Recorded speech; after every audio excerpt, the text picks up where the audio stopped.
السلام علیکم ناظرین، آپ دیکھ رہے ہیں اردو پوائنٹ اور مجھے کہتے ہیں تجمل بخاری. ہمارے ساتھ موجود ہیں سابق پارلیمنٹرین شیخ رحیل اصغر صاحب. ان کی طرف چلتے ہیں اور ان کا موقف جاننے کی کوشش کرتے ہیں. شیخ صاحب، آپ بڑے فیورٹ تھے 2024 کے عام انتخابات میں جیت کے حوالے سے. کیا وجہ بنی؟ لوگوں نے اعتماد نہیں کیا یا جو آپ کی حلقہ بندیاں تبدیل کی گئی ہیں الیکشن کمیشن کی جانب سے اس وجہ سے جو ہے وہ آپ جیت حاصل نہیں کر سکے؟ میں تو ابھی بھی فیوریٹ ہوں. اللہ کا کرم ہے. کتنے لوگوں نے مجھے ووٹ دیا یار، میرے پہ کتنا اعتبار کیا انہوں نے. تو اگر میرے خلاف ووٹ دیا ٹھیک ہے، رائے ان کی، اس میں مجھے تو کوئی اعتراض نہیں ہے. کیا آپ سمجھتے ہیں کہ یہاں پہ بھی دھاندلی ہوئی ہے؟ ابھی میں تھوڑی دیر پہلے اسی موضوع پہ بات کر رہا تھا کسی چینل پہ. ابھی تو میں ذرا تھوڑا دیکھ رہا ہوں نا. اگر جس دن میں محسوس کروں گا کہ اس میں کوئی چیز مجھے نظر آ رہی ہے تو آبویسلی میں وہ فورم استعمال کروں گا.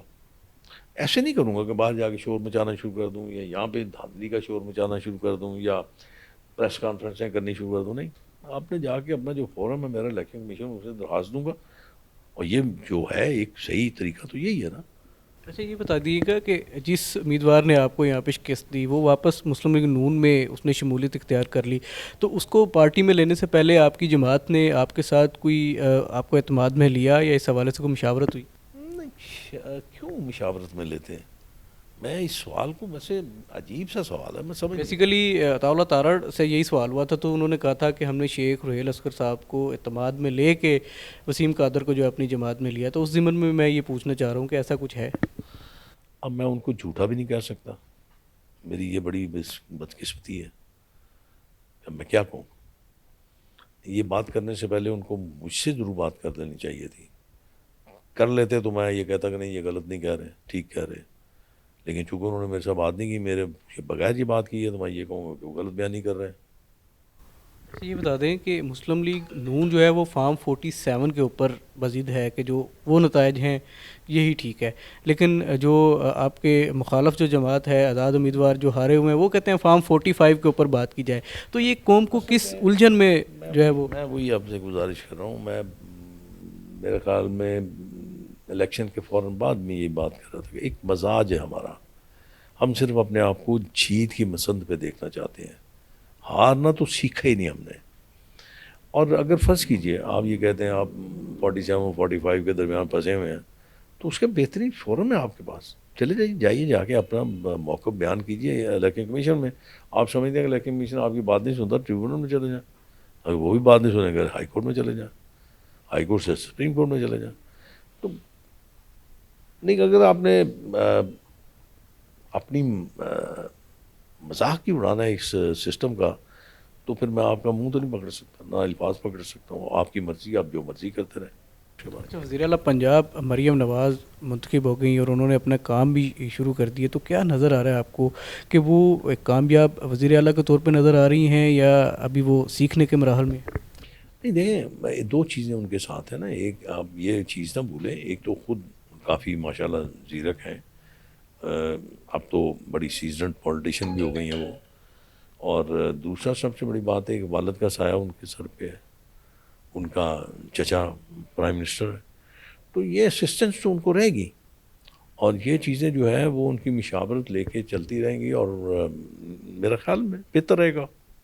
جو مسلم لیگ نون کے مخالفین ہیں یا ناقدین ہیں وہ کہتے ہیں کہ سردار عثمان بزدار پہلی دفعہ وزیر اعلیٰ ممبر اسمبلی بنے، انہیں وزیر اعلیٰ پنجاب بنا دیا گیا. مریم نواز کا بھی اگر دیکھا جائے تو اس پہلو سے وہ پہلی دفعہ جو ہے ممبر اسمبلی بنی ہے اور انہیں یہ جو ہے عہدہ دے دیا گیا ہے، تو اس کا کس طرح سے جواب دیں؟ یہ کوئی ایسی بات نہیں جس پہ آپ گفتگو فرمائیں.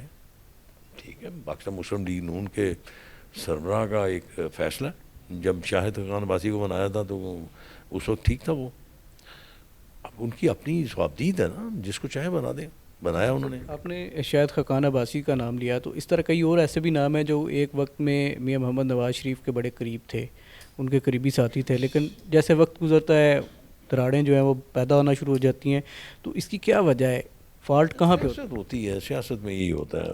سیاست میں آپ کو بڑی بردباری اور تحمل اور برداشت کا مظاہرہ کرنا پڑتا ہے. کئی جگہ پہ کچھ ایسی باتیں ہو جاتی ہیں جس سے آپ کے درمیان کو غلط فہمیاں پیدا ہو جاتی ہیں. وہ غلط فہمیاں پھر آپ کی وہ دوری پہ محیط کر جاتی ہیں. تو میرا خیال میں یہ بہت سارے کازز ہوتے ہیں، بہت سارے عوامل ہوتے ہیں جس پہ آپ جو بات آپ کرنا چاہ رہے ہیں اس پہ کوئی ایک وجہ نہیں ہوتی، کافی ساری وجہ ہوتی ہیں۔ ٹکٹ جب ٹکٹیں تقسیم کی جا رہی تھیں تب آپ کے معاملات مسلم لیگ نون میں تھوڑے خراب تھے، اور یہ بھی ہمارے پاس خبریں پہنچیں کہ آپ نے میاں محمد نواز شریف کے سامنے یہ کہا کہ آپ اسی حلقے سے الیکشن لڑیں گے اور آپ جو صوبائی اسمبلی سے بھی الیکشن لڑیں گے، تو ان خبروں میں کیا صداقت ہے کہ اصل بات جو اس قسم کی کوئی بات نہیں ہوئی، بات یہ ہے کہ میرا اپنا حلقہ تھا، 3 حلقے تھے جن سے میں نے الیکشن لڑنا تھا، کیونکہ شروع میں میرے حلقے کو جو میرا اوریجنل حلقہ تھا اس کو 3 حصوں میں توڑ دیا گیا تھا۔ اب 2 ایسے حلقے تھے جہاں سے میں الیکشن نہیں لڑنا چاہ رہا تھا، تیسرا ایک حلقہ بچتا تھا جس میں مجھے الیکشن لڑنا تھا، اس سے میں نے الیکشن لڑا۔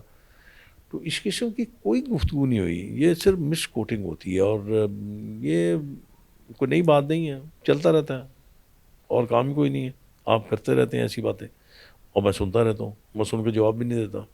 اچھا یہ بتا دیں کہ جس طرح کی وفاق میں ایک فارمیشن بنی ہے، جیسے پہلے 16 ماہ کی حکومت آئی تھی پی ڈی ایم کی تو اس میں بھی اسی طرح کی فارمیشن تھی، اب مولانا فضل الرحمان شامل نہیں ہے، باقی ساری جماعتیں وہی ہیں، تو کیا لگتا ہے کہ یہ حکومت جس پرپس کے لیے آئی ہے وہ اس میں کامیابی ہو جائے گی؟ نہیں، حکومت میں ابھی صرف مسلم لیگ نون ہے، مشاورت میں بھی ابھی صرف مسلم لیگ نون ہے، ابھی صرف انتظار یہ ہے کہ عملی طور پہ پیپلز پارٹی اور ایم کیو ایم کب آپ کے ساتھ شامل ہوتے ہیں یہ دیکھنا ہے۔ پیپلز پارٹی گریزاں کیوں ہے؟ نہیں، وہ نہیں، گریزہ نہیں ہے، سمجھداری کے کام کر رہے ہیں، دیکھ رہے ہیں کہ حالات جو اگر درست سے میں چل پڑے تو شلانگ لگا کے آ جائیں گے بیچ میں۔ اچھا تو مولانا فضل الرحمان کے ایسے کون سے تحفظات ہیں یا غصہ ان کو عوام پہ غصہ ہے نا، کے پی کے میں جنہوں نے ووٹ نہیں دیا، نکال وہ دوسروں پہ رہے ہیں، بس اتنی سی بات ہے، اور کوئی مجھے تو کوئی اور چیز نظر نہیں آتی۔